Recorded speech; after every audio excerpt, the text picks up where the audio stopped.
नमस्कार दोस्तों, कैसे हो आप सभी। आई होप कि आप अच्छे होंगे, आपकी पढ़ाई अच्छे से चल रही होगी। आज हम 12th के स्टूडेंट्स के लिए फिजिक्स से रिलेटेड वीडियो लेकर आए हैं।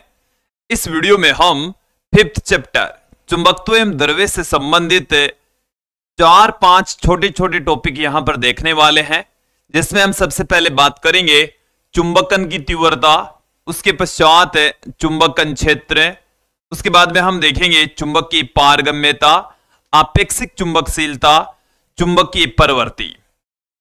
लास्ट में हम बात करेंगे आपेक्षिक चुंबकशीलता तथा चुंबक की परवर्ती के बीच में आपस में संबंध की। तो आज की इस वीडियो में हम छोटे छोटे बहुत सारे टॉपिक यहां पर देखने वाले हैं, समझने वाले हैं। विद्यार्थियों, यदि आप हमारे YouTube चैनल पर नए हैं तो चैनल को सब्सक्राइब कर लीजिए, साथ में बेल आइकन भी दबा दीजिए ताकि आपको आगे की वीडियोस की नोटिफिकेशन मिलती रहे। बिना किसी देरी के आज के इस वीडियो को स्टार्ट करते हैं। सबसे पहले हम बात करेंगे चुंबकन की तीव्रता, जिसको हम कैपिटल M से लिख रहे हैं। देखिए होती क्या है, इसे थोड़ा सा समझ लेते हैं। हम किसी पदार्थ को बाह्य चुंबकीय क्षेत्र में रखते हैं। बाह्य चुंबकीय क्षेत्र क्रिएट करने के लिए मैं यहां पर एक उत्तरी ध्रुव और दूसरा दक्षिणी ध्रुव यूज में ले रहा हूं। एक चुंबक का उत्तरी ध्रुव है, दूसरी चुंबक का दक्षिणी ध्रुव है। दोनों के बीच में यहां पर एक मैग्नेटिक फील्ड क्रिएट हो जाएगा, जो कि उत्तरी ध्रुव से दक्षिणी ध्रुव की ओर होता है। उत्तरी ध्रुव से दक्षिणी ध्रुव की ओर होता है। इसकी डायरेक्शन उत्तरी ध्रुव से दक्षिणी ध्रुव की ओर होगी। अब देखें, इस चुंबकीय क्षेत्र के अंदर हम कोई पदार्थ रख देंगे। ये जैसे हमारे पास में कोई पदार्थ है, ये हमारे पास में कोई पदार्थ, या हम कह सकते हैं माध्यम। हमने इस चुंबकीय क्षेत्र के अंदर कोई माध्यम पुट कर दिया है, तो क्या होगा, इस पदार्थ के अंदर भी चुंबकीय क्षेत्र क्रिएट हो जाएगा। इस पदार्थ के अंदर भी चुंबकीय गुण उत्पन्न हो जाएंगे। तो देखो यहां पर चुंबकीय गुण उत्पन्न हो जाएंगे, उसका कारण हम यहां पर नहीं जान रहे हैं, क्यों हुआ उसके बारे में चर्चा न करके भाई इसके अंदर चुंबकीय क्षेत्र क्रिएट हो गया, बस इतनी ही बात कर रहे हैं। तो इसके अंदर भी चुंबकीय क्षेत्र उत्पन्न हो जाता है, इसमें भी चुंबकीय गुण उत्पन्न हो जाता है। चुंबकीय गुण उत्पन्न होने का मतलब है इसके अंदर चुंबकीय द्विध्रुव आघूर्ण उत्पन्न हो गया है। क्या उत्पन्न हो गया है? चुंबकीय द्विध्रुव आघूर्ण क्रिएट हो गया है। ठीक है, चुंबकीय द्विध्रुव आघूर्ण को हम स्मॉल m से पुट कर रहे हैं। इसका मतलब यह हो गया है कि इसके अंदर उत्तरी ध्रुव तथा दक्षिणी ध्रुव क्रिएट हो चुके हैं, चुंबकीय द्विध्रुव आघूर्ण क्रिएट हो चुका है। अब अपना जो टॉपिक है चुंबकन की तीव्रता, वो हमें यह कहता है कि बाह्य चुंबकीय क्षेत्र में किसी माध्यम को या पदार्थ को रखने पर उसके प्रति एकांक आयतन में उत्पन्न चुंबकीय क्षेत्र की तीव्रता, प्रति एकांक आयतन में उत्पन्न चुंबकीय द्विध्रुव आघूर्ण, सुधार कर लीजिए, मैं एक बार फिर से रिपीट कर देता हूं कि बाह्य चुंबकीय क्षेत्र में किसी पदार्थ या माध्यम को रखने पर उसके प्रति एकांक आयतन में उत्पन्न चुंबकीय द्विध्रुव आघूर्ण चुंबकन की तीव्रता कहलाती है। डेफिनेशन में आपके सामने पुट करने जा रहा हूं। देखिए क्या है परिभाषा, बाह्य चुंबकीय क्षेत्र में रखने पर, कहां रख रहे हैं? बाह्य चुंबकीय क्षेत्र में रख रहे हैं।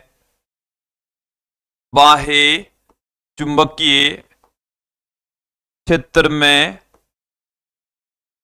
रखे, बाह्य चुंबकीय क्षेत्र में रखे किसी पदार्थ के प्रति एकांक आयतन, प्रति एकांक आयतन में उत्पन्न चुंबकीय द्विध्रुव आघूर्ण, प्रति एकांक आयतन में उत्पन्न चुंबकीय द्विध्रुव आघूर्ण, चुंबकीय द्विध्रुव आघूर्ण चुंबकन की तीव्रता कहलाता है। चुंबकन की तीव्रता कहलाता है। चुंबकन की तीव्रता कहलाता है। अब जैसे हमने बाह्य चुंबकीय क्षेत्र के अंदर इस पदार्थ को रखा तो इसका आयतन जैसे v है, इसके अंदर उत्पन्न चुंबकीय द्विध्रुव आघूर्ण स्मॉल m है, तो चुंबकन की तीव्रता देखिए किसके इक्वल आ जाएगी। चुंबकन की तीव्रता जिसको हम कैपिटल M से पुट कर रहे हैं और ये होगी चुंबकीय द्विध्रुव आघूर्ण, या इसको हम कह सकते हैं पदार्थ में उत्पन्न चुंबकीय द्विध्रुव आघूर्ण। पदार्थ में उत्पन्न चुंबकीय द्विध्रुव, पदार्थ में उत्पन्न चुंबकीय द्विध्रुव आघूर्ण बट्टे में आयतन, पदार्थ का आयतन जिसको हम कैपिटल V से पुट कर रहे हैं। तो चुंबकन की जो तीव्रता है जिसको हम कैपिटल M से लिख रहे हैं, प्रति एकांक आयतन में उत्पन्न चुंबकीय द्विध्रुव आघूर्ण के रूप में हम पुट कर सकते हैं, लिख सकते हैं। तो कैपिटल M बराबर आ गया हमारे पास में स्मॉल m बट्टे में v। यहां पर ये जो v आप देख रहे हैं ये आयतन को रिप्रेजेंट करता है, बताता है। ओके, अब यहां पर हम इसके मात्रक विमा की चर्चा कर लेते हैं, थोड़ी सी उसकी भी यहां पर चर्चा करेंगे। यहां पर आप देखें, चलिए फॉर्मूले के अकॉर्डिंग इसका मात्रक आ जाएगा। पहले तो ये सदिश राशि होती है, जो कैपिटल M है वो कैसी राशि है, सदिश राशि है।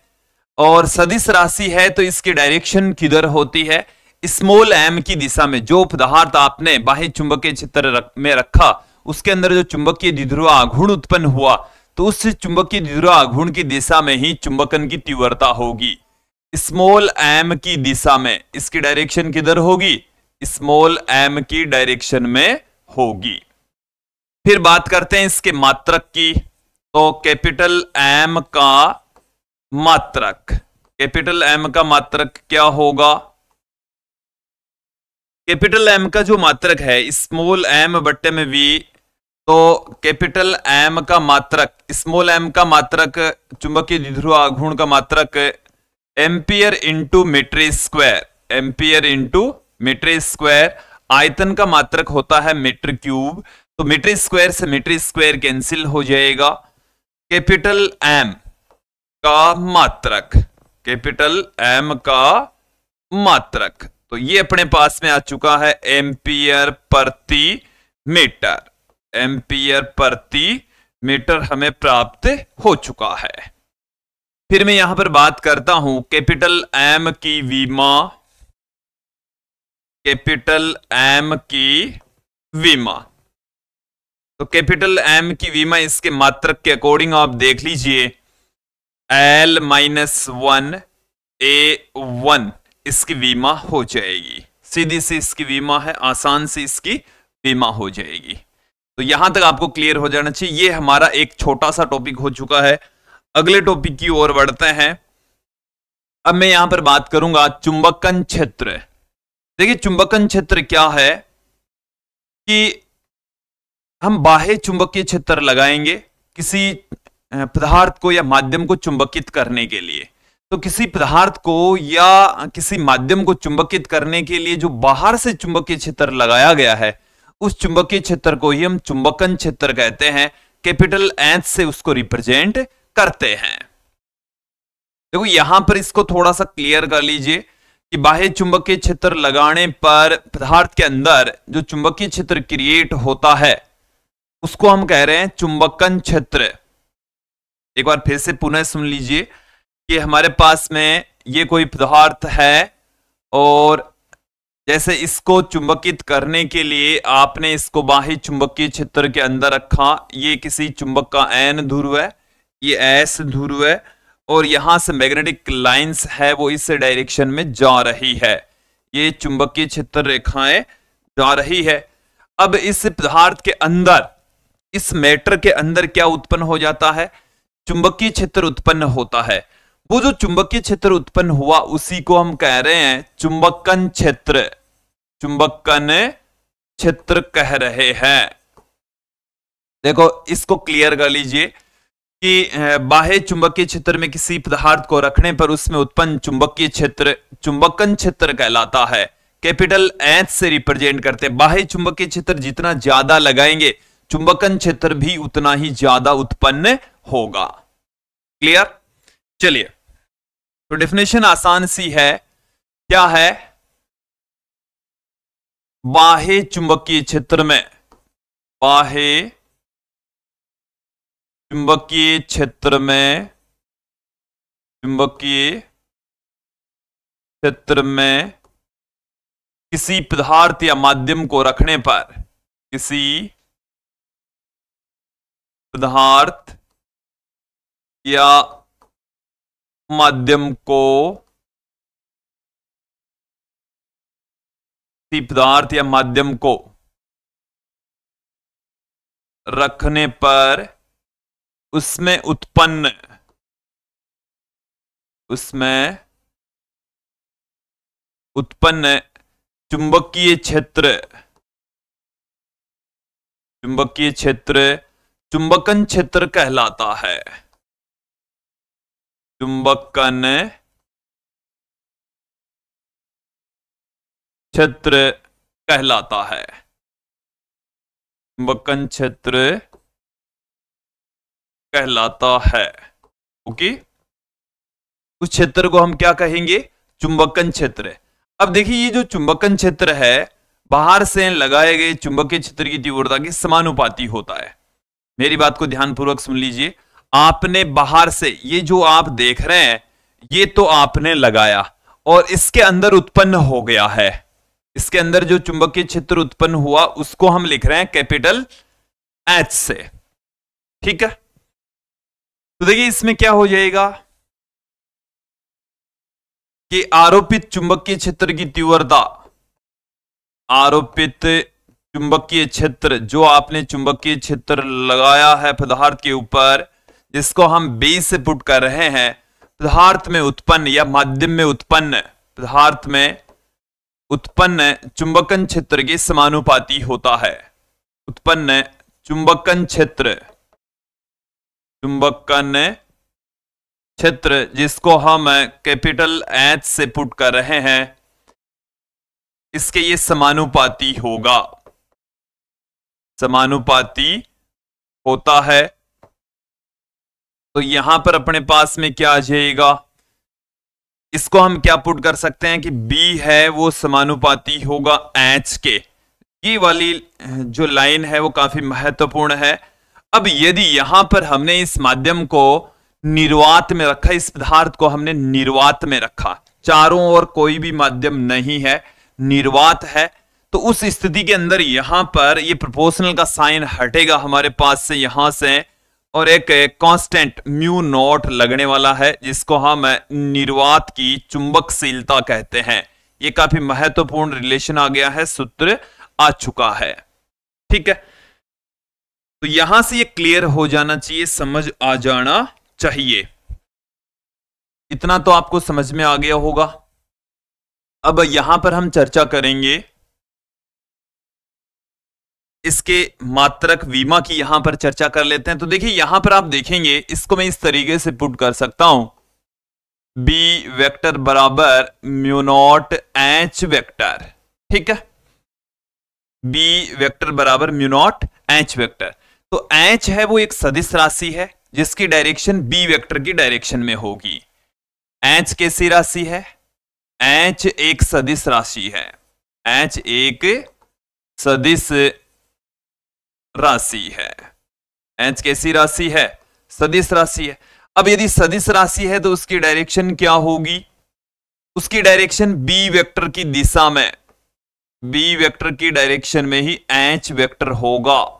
B वेक्टर और H वेक्टर दोनों एक ही दिशा में होंगे। यहां तक क्लियर हो जाना चाहिए। बात कर लेते हैं एच का मात्रक। एच का मात्रक क्या होगा? तो देखिए एच का मात्रक अभी अभी हमने जो कैपिटल एम पढ़ा, चुंबकन की तीव्रता पढ़ी, उसके समान ही होता है। यहां से आप फाइंड आउट भी कर सकते हैं एम्पियर प्रति मीटर। देखिए यहां से आप फाइंड आउट कर सकते हैं एच बराबर हम क्या पुट कर देंगे, बी अपॉन में म्यू नॉट पुट कर देंगे। तो यहां से इस एच का मात्रक वीमा आप फाइंड आउट कर सकते हैं, आराम से फाइंड आउट की जा सकती है। तो देखिए एच की वीमा भी हमारे पास में क्या आएगी, एच की वीमा तो L माइनस 1 A1 ये हमारे पास में आ जाएगी। क्लियर? तो यहां तक आपको समझ आ जाना चाहिए, क्लियर हो जाना चाहिए। अभी तक हमने दो छोटे छोटे बिंदु पढ़ लिए हैं, आगे बढ़ते हैं।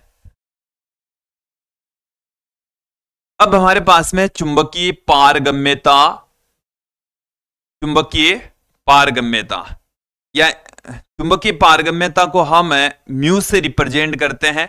ये माध्यम की पारगम्यता है। देखो इसको हम क्या होता है कहते किसे, इसको थोड़ा सा समझ लें कि हमने किसी चुंबकीय क्षेत्र के अंदर किसी पदार्थ को रख लिया, तो उसमें से चुंबकीय क्षेत्र रेखाओं की गुजरने की जो क्षमता है उसी को हम चुंबकीय पारगम्यता कहेंगे। चुंबकीय पारगम्यता या माध्यम की चुंबकशीलता। देखो इसको और किस नाम से पुकारा जा सकता है, दूसरा इसका नाम है माध्यम की चुंबकशीलता।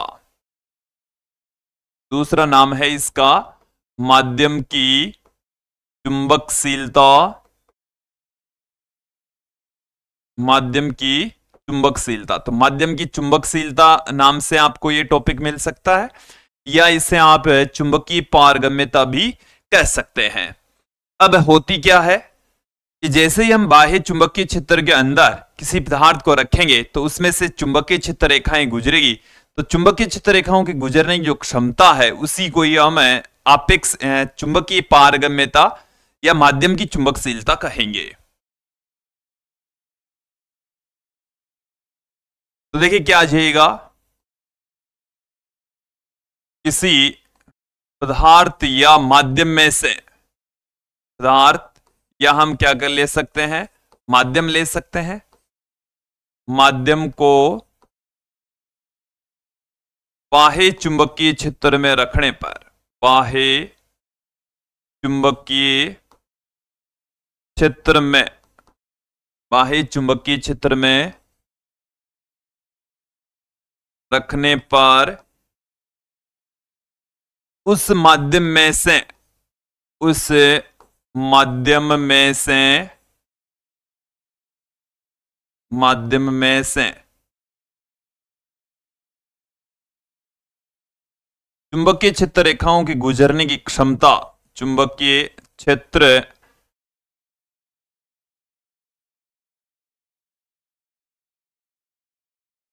रेखाओं के गुजरने की क्षमता, गुजरने की क्षमता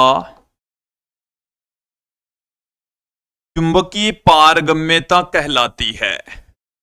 क्या कहेंगे, चुंबकीय पारगम्यता, चुंबकीय पारगम्यता कहलाती है। चुंबकीय पारगम्यता कहलाती है। ओके, यहां तक आपको क्लियर हो जाना चाहिए, समझ आ जाना चाहिए। देखिए मैं आपको इसके बारे में थोड़ा सा बता दूं। माध्यम में जैसे हमने निर्वात में लिया, तो माध्यम के अंदर क्या हो जाएगा, B बराबर होगा म्यू एच। B बराबर क्या होगा, म्यू एच। तो यहां पर ये तो आ गया बाह्य चुंबकीय क्षेत्र, और एच है माध्यम में उत्पन्न चुंबकन क्षेत्र, और म्यू है माध्यम की चुंबकशीलता। ये माध्यम के अंदर जब आप पदार्थ को रखते हैं, मेरी बात को ध्यानपूर्वक सुन लें आप, यहां पर कोई पहले से ही माध्यम है, पहले से ही ये दो चुंबक हैं, और यहां पर कोई माध्यम भरा है, पहले से ही क्या भरा पड़ा है, पहले से ही कोई माध्यम मौजूद है। इसको आप अच्छे से समझ लें। और जैसे यहां पर इसको इस तरीके से रखेंगे तो मैग्नेटिक फील्ड लाइंस है वो उत्तरी ध्रुव से बाहर निकलकर दक्षिणी ध्रुव के अंदर प्रवेश करती है। अब ये जो है यहां पर हम बीच में यहां पर हम रख रहे हैं ये कोई पदार्थ, ये लिया है हमने पदार्थ के रूप में, ये लिया है। देखो इन चीजों को अच्छे से समझें आप, इन चीजों को समझना होगा। क्या है, ये तो है चुंबकीय क्षेत्र रेखाएं, ये जो आप लाइनें देख रहे हैं ये सब मैग्नेटिक फील्ड लाइंस हैं। ये जो आप व्हाइट कलर के डॉट देख रहे हैं ये है माध्यम, ये है पदार्थ जिसको हमने इस माध्यम के अंदर रखा है इस चुंबकीय क्षेत्र में। तो चुंबकीय क्षेत्र है वो किसी माध्यम में क्रिएट हो रहा है और उस माध्यम में ही हमने इस पदार्थ को रखा है। चारों इस पदार्थ के चारों ओर कोई माध्यम भरा हुआ है, ठीक है। तो उस स्थिति के अंदर म्यू बराबर उसकी बी बट्टे में एच, ये जो म्यू है ना वो बी बट्टे में एच के इक्वल हो जाएगा। आगे बढ़ते हैं। देखिए इसके मात्रक विमा म्यू नॉट के समान ही होंगे। इसके मात्रक विमा किसके समान होने वाले हैं? म्यू नॉट के समान ही होंगे।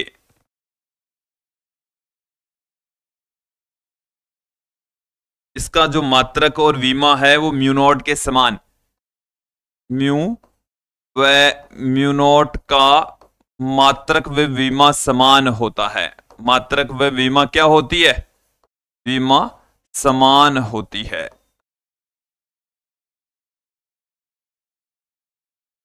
समान होती है। क्लियर? अगले बिंदु की ओर बढ़ते हैं। क्या है अगला हमारा बिंदु? है आपेक्षिक चुंबकशीलता या आपेक्षिक पारगम्यता, जिसको हम म्यू आर से रिप्रेजेंट करते हैं। देखिए म्यू आर, इसकी डेफिनेशन क्या होगी? म्यू आर बराबर होता है म्यू बट्टे में म्यू नॉट। म्यू है माध्यम की चुंबकशीलता और म्यू नॉट है निर्वात की चुंबकशीलता। तो माध्यम की चुंबकशीलता तथा निर्वात की चुंबकशीलता का जो अनुपात है उसको हम आपेक्षिक चुंबकशीलता कहेंगे। क्या कहा जाएगा? आपेक्षिक चुंबकशीलता कहा जाएगा। तो देखिए माध्यम की चुंबकशीलता, माध्यम की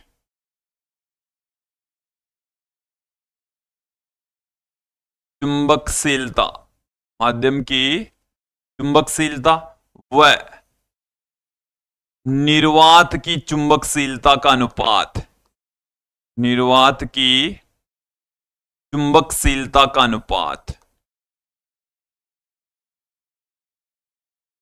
निर्वात की चुंबकशीलता का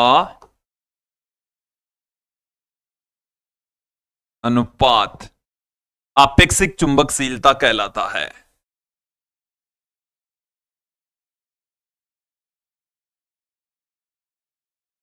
आपेक्षिक चुंबकशीलता कहलाता है। आपेक्षिक चुंबकशीलता कहलाता है। ओके, तो इसको हम मैथमेटिकली इस तरीके से लिख सकते हैं, इस तरीके से पुट किया जा सकता है। तो निर्वात की चुंबकशीलता को हम म्यू नॉट से लिख रहे हैं, माध्यम की चुंबकशीलता को म्यू से लिख रहे हैं, और दो समान प्रकार की राशियों का यह अनुपात है। तो म्यू आर एक मात्रकहीन और विमाहीन राशि है। म्यू आर कैसी राशि है?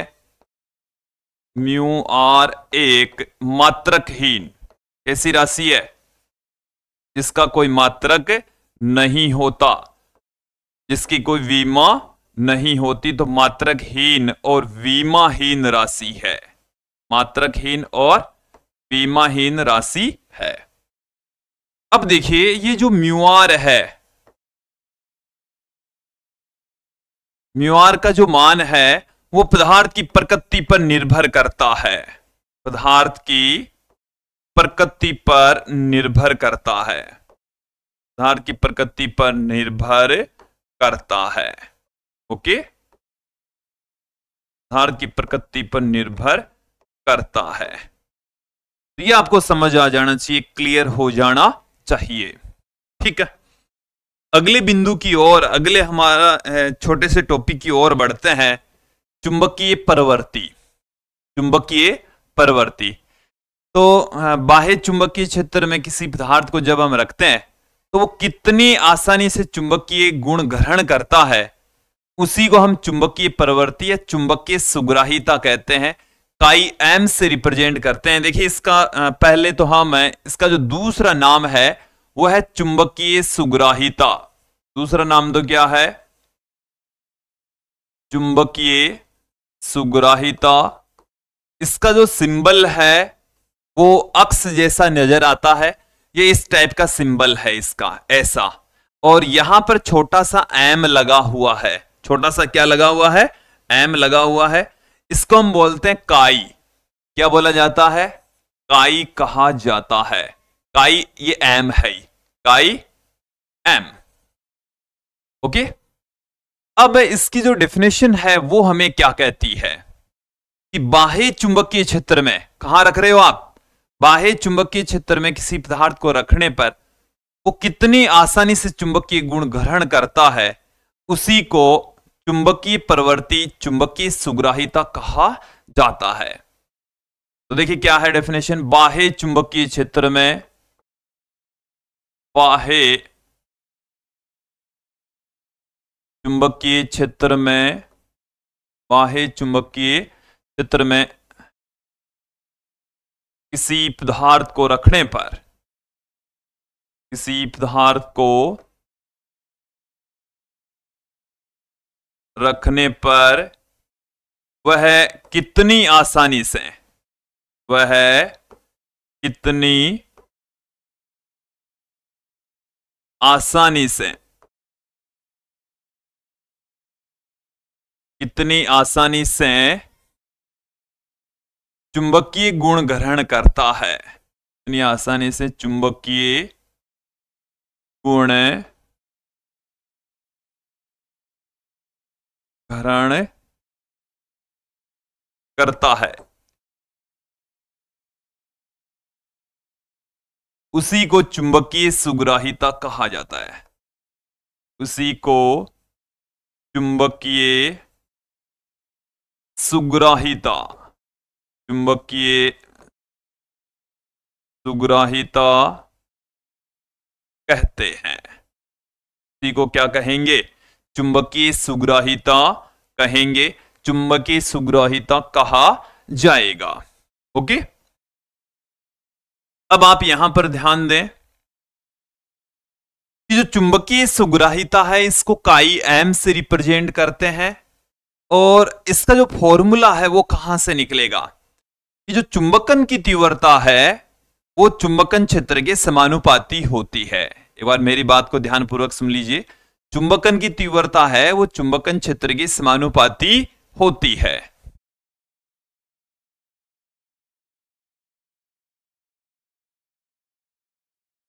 किसी माध्यम के लिए या किसी पदार्थ के लिए, माध्यम के लिए चुंबकन की तीव्रता, चुंबकन की तीव्रता, चुंबकन की तीव्रता को हम कैपिटल एम से लिखते हैं। उस माध्यम में उत्पन्न चुंबकन क्षेत्र, चुंबकन क्षेत्र को हम कैपिटल एच से लिखते हैं, के समानुपाती होती है, के समानुपाती, के समानुपाती होती है, के समानुपाती होती है। तो यहां से अपने पास में क्या आ जाएगा? एम है वो एच के समानुपाती होगा। यहां से प्रोपोर्शनल का साइन हटाएंगे तो हमारे पास में एक कांस्टेंट आ जाएगा काई। तो काई बराबर आ जाएगा कैपिटल एम बट्टे में एच, कैपिटल एम बट्टे में एच। ये इसका सूत्र आ चुका है, ये इसका फॉर्मूला आ चुका है। आसान सा है, सिंपल सा सूत्र है। ठीक है, काई का। अब ये जो काई है इसका फॉर्मूला आ गया, इसको हम इस तरीके से भी परिभाषित कर सकते हैं कि चुंबकन की तीव्रता तथा चुंबकन क्षेत्र के अनुपात को हम चुंबकीय प्रवृत्ति या चुंबकीय सुग्राहिता कहते हैं। ये एक अदिश राशि होती है। काई कैसी राशि है, काई के बारे में अब जानकारी देखिए। ये एक अदिश राशि है। कैसी राशि है? अदिश राशि है। इसका कोई मात्रक नहीं होता, तो ये एक मात्रकहीन राशि है। कैसी राशि है? मात्रकहीन और विमाहीन राशि है। इसका कोई मात्रक नहीं होता, इसकी कोई विमा नहीं होती।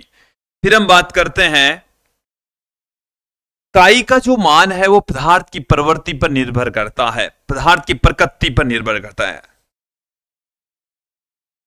काई का मान किसके ऊपर डिपेंड करेगा? काई का मान पदार्थ की प्रकृति पर निर्भर करता है। पदार्थ की प्रकृति, पदार्थ की प्रकृति पर निर्भर करता है, निर्भर करता है। ओके, तो ये काई के बारे में या चुंबकीय प्रवृत्ति के बारे में संपूर्ण जानकारी थी और मुझे उम्मीद है यहां तक आपको एकदम क्लियर हो गया होगा। अब हम इस वीडियो के अंतिम पार्ट की ओर बढ़ते हैं। विद्यार्थियों, यदि आपको इन सब की डेफिनेशन या इस चैप्टर से रिलेटेड हैंड रिटन नोट्स से या संपूर्ण सिलेबस के हैंड रिटन नोट्स की यदि आवश्यकता है तो आप हमारी एप्लीकेशन पर जाकर विजिट कीजिए। एप्लीकेशन है BCS academy. Google play store पर जाइए, एप्लीकेशन को आप डाउनलोड कीजिए। यहां पर आपको कक्षा 9 से कक्षा 9, 10, 11, 12 यदि आप नीट की प्रिपरेशन कर रहे हैं या IIT के लिए आप प्रिपरेशन कर रहे हैं या किसी नर्सिंग एग्जाम की यदि आप तैयारी कर रहे हैं या लैब असिस्टेंट के लिए आप प्रिपरेशन कर रहे हैं तो हमारी एप्लीकेशन आपके लिए काफी यूजफुल है। इसमें आपको हैंड रिटन नोट्स, आपको यहां पर क्या मिलने वाले हैं? हैंड रिटन नोट्स मिलने वाले हैं। साथ में आपको मिलेंगे वीडियोज के कोर्स। दोनों चीजें अवेलेबल है, दोनों का कॉम्बो भी आपको मिल जाएगा, दोनों साथ में भी मिल जाएगी। अब यहां पर आप देखें कि जो वीडियोज का कोर्स है, इस वीडियोज के कोर्स में ये पूरी तरह से NCERT पर आधारित है। एग्जाम्पल्स आपको मिलने वाले हैं यहां पर, साथ में जो क्वेश्चंस हैं, एक्सरसाइज के क्वेश्चंस हैं, उनका सॉल्यूशन मिलने वाला है। साथ में आप इंपोर्टेंट क्वेश्चन भी आप यहां पर देखेंगे, इंपोर्टेंट क्वेश्चंस का भी सॉल्यूशन यहां पर देखेंगे। तो जो वीडियोस का कोर्स है उसमें आपको हैंड रिटन नोट्स, साथ में ये सब कुछ चीजें एक्स्ट्रा मिलने वाली है। आपके बोर्ड एग्जाम के हिसाब से या आप किसी भी कंपटीशन एग्जाम की तैयारी कर रहे हैं तो वहां पर आपको बहुत सारा मैटर मिलने वाला है। तो आप हमारे ऐप पर आज ही जाकर विजिट करें, अपने मनपसंद का अपने हिसाब से कोर्स को चूज करें। हिंदी मीडियम, इंग्लिश मीडियम दोनों में अवेलेबल है। जाइए देखिए, बहुत ही कम प्राइस में आपको ये सब कुछ मिलने वाला है। आगे बढ़ते हैं, काईएम और म्यूआर में संबंध। हमारे पास में अंतिम टॉपिक है काईएम चुंबकीय प्रवृत्ति, म्यूआर आपेक्षिक चुंबकशीलता, दोनों के बीच में क्या रिलेशन होता है। तो देखिए, एक सिंपल सा रिलेशन है, उस रिलेशन को यहां पर हम बताने जा रहे हैं, उसको फाइंड आउट करने जा रहे हैं। देखिए, इसको समझने के लिए सबसे पहले मैं ले लेता हूं एक प्रीनालिका। हम यहां पर क्या ले लेते हैं? एक प्रीनालिका ले लेते हैं और उस प्रीनालिका का निर्माण सबसे पहले मैं कर लेता हूं।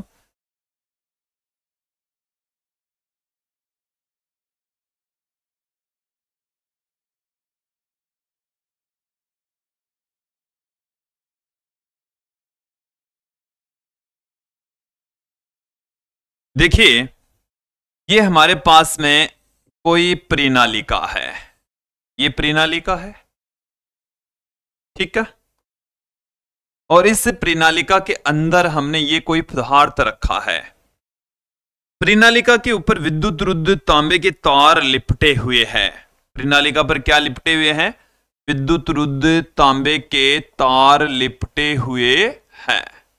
इस तरीके से तांबे के तार लिपटे हुए हैं, ऐसे।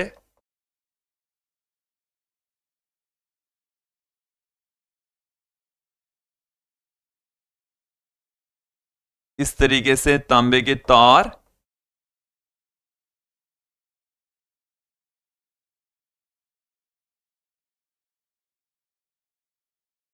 तो ये यहां पर इस तरीके से तांबे के तार है इसके ऊपर लिपटे हुए हैं जिसमें से आई धारा का प्रवाह हो रहा है। आप यहां पर एक बार इस डायग्राम को अच्छे से समझ ले में कि हमारे पास में ये तो है परिनालिका, ये तो क्या चीज है, परिनालिका है।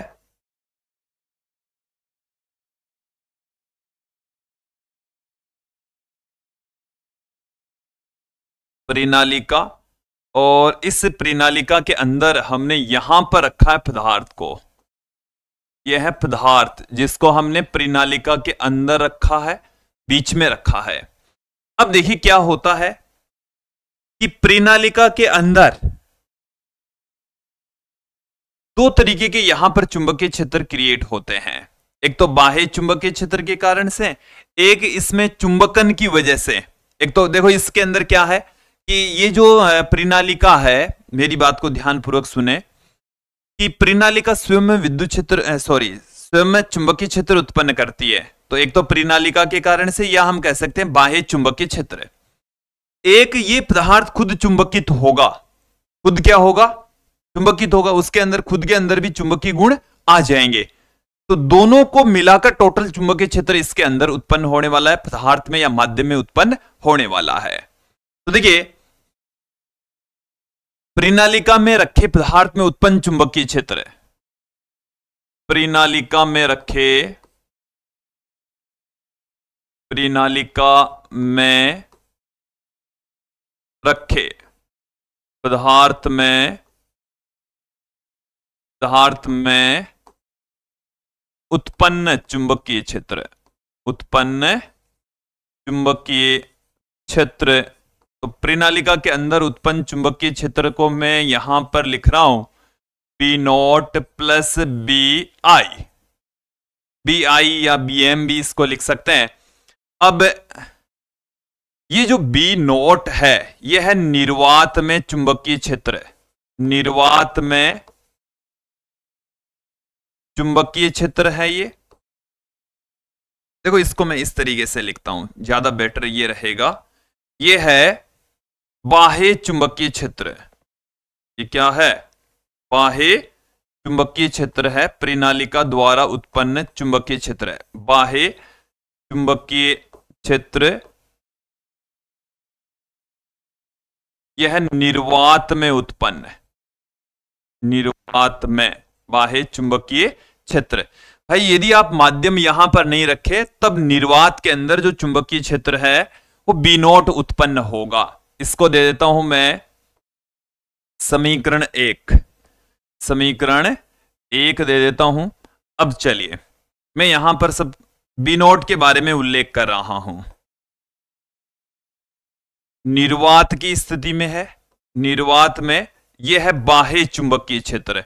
जब यहां पर माध्यम नहीं हो तो उस स्थिति के अंदर कितना चुंबकीय क्षेत्र उत्पन्न होता है। तो जब माध्यम रख दिया तो वो होगा ही होगा, तब तो वो होगा ही होगा। तो ये तो निर्वात की स्थिति में है। तो निर्वात यदि होता तो यहां पर चुंबकीय क्षेत्र म्यू नॉट एच उत्पन्न होता, और इसको हम दे देंगे समीकरण 2, इसे हम दे देंगे समीकरण 2। ये जो बी आई है वो है चुंबकन के कारण से उत्पन्न चुंबकीय क्षेत्र है। बी आई क्या चीज है,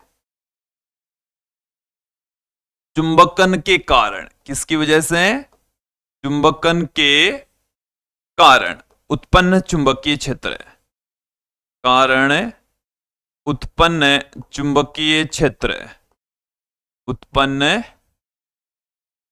चुंबकीय क्षेत्र। ये जो बी आई है, ये उत्पन्न चुंबकीय क्षेत्र है, वो चुंबकन की तीव्रता के समानुपाती होता है। चुंबकन के कारण से उत्पन्न चुंबकीय क्षेत्र की तीव्रता चुंबकन की तीव्रता के समानुपाती होता है। पदार्थ में उत्पन्न यह चुंबकीय क्षेत्र, यह चुंबकीय क्षेत्र चुंबकन की तीव्रता के समानुपाती होता है। चुंबकन की तीव्रता के समानुपाती होता है। चुंबकन की तीव्रता के समानुपाती होता है। तो यहां पर आप ध्यान देंगे कि बी आई है, ये कैपिटल एम के समानुपाती होगा, और यहां से बी आई बराबर हम म्यू नॉट एच पुट कर देंगे। इसे हम दे देंगे समीकरण 3। समीकरण 2 और 3 को उठाकर समीकरण 1 में पुट कर देंगे। या हम जानते हैं माध्यम में चुंबकीय क्षेत्र की तीव्रता, क्या जानते हैं? मैंने अभी आपको पुट करवाया है। माध्यम में जो चुंबकीय क्षेत्र है बी, वो म्यू एच के बराबर होगा। ये आ गई समीकरण 4। समीकरण 2, 3 और 4 को उठाकर हम समीकरण 1 के अंदर पुट कर देंगे। तो देखिए हमें क्या मिलने वाला है। अगले पेज की ओर बढ़ते हैं। अपने पास में है बी बराबर B not plus B I. B का मान है म्यू एच, बी नोट का मान है म्यू नॉट एच, यह है म्यू नॉट एम। यहां से हम म्यू नॉट एच कॉमन ले लेते हैं। यहां पर तो आ गया 1 प्लस म्यू नॉट हमारे पास में आ ही गया है, ये हमारे पास में आ चुका है। एच से एच कैंसिल हो जाएगा, म्यू अपॉन में म्यू नॉट बराबर 1 plus capital M by H. Capital M by H, अब देखिए यहां पर दो फॉर्मूले में यूज में ले रहा हूं। म्यू अपॉन म्यू नॉट, ये तो होता है म्यू आर आपेक्षिक चुंबकशीलता, और एम बाई एच है, ये होता है चुंबकीय प्रवृत्ति काई। तो हमें क्या मिल जाएगा यहां से, म्यू आर बराबर 1 प्लस में काई एम मिल जाएगा। तो ये रिलेशन आ चुका है आपेक्षिक चुंबकशीलता तथा चुंबकीय प्रवृत्ति के मध्य संबंध। और मुझे उम्मीद है आप लोगों को ये जो रिलेशन है वो अच्छे से समझ में आ गया होगा। नेक्स्ट वीडियो में हम चुंबकीय पदार्थों के बारे में अध्ययन करेंगे। अगली वीडियो में मिलते हैं। आज की इस वीडियो में इतना ही। धन्यवाद दोस्तों।